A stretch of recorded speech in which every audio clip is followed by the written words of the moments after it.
Hi everyone, we are Whipp and Lita Johnson, and we're here to talk with you about our personal connection to the ELCA World Hunger Program. As you know, the ELCA World Hunger Program is celebrating its 50th anniversary this year. Now, I'd like to say that Lita and I are also celebrating our 50th anniversary, but that's not quite true. We're close, though. Throughout our married life, our commitment to the ELCA World Hunger Program is something that we've shared, and now we'd like to share that with you. There are two sayings of Jesus that have shaped my commitment. The first is in the feeding of the 5,000, which Pastor Jonathan talked about last week. We see the disciples with their scarcity mindset, not wanting to deal with a hungry crowd because all we have are a few loaves and fish.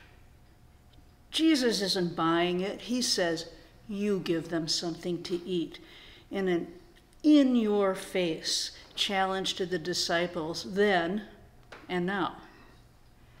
But that challenge comes with an amazing gift, the invitation to view the world from the perspective of abundance, not scarcity, and actually become active agents of God's abundance that makes all things, even an end to hunger and poverty, possible.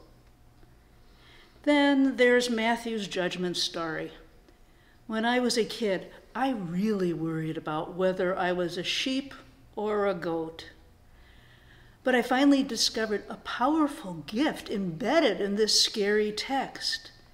The gift of a local and global relationship which links those who have more than enough with their brothers and sisters who lack the basics of life. This relationship is shared by Christ, our brother, who tells us, whenever you help a person who is hungry, you're helping me. And that's what's keeping me going. Okay, so the easy thing for me to say right now is what she said. But my personal connection to the ELCA World Hunger Program is a little different. It comes together around two ideas. First is what we all say at least every week in the Lord's Prayer, asking God to give us this day our daily bread. Even as a youngster, that settled in on me.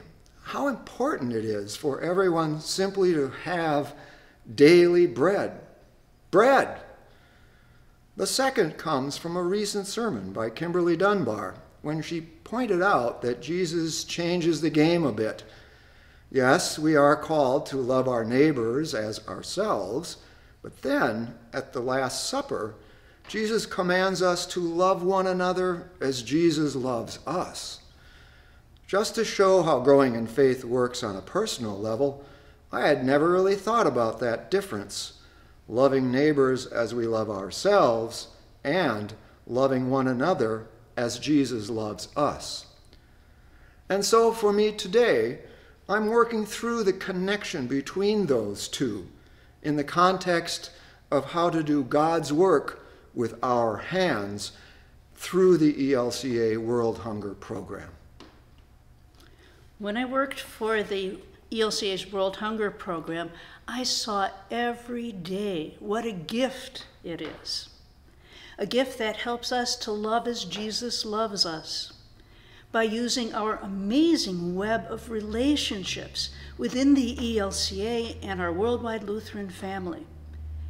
This enables grace to partner with congregations and agencies in many places of great need.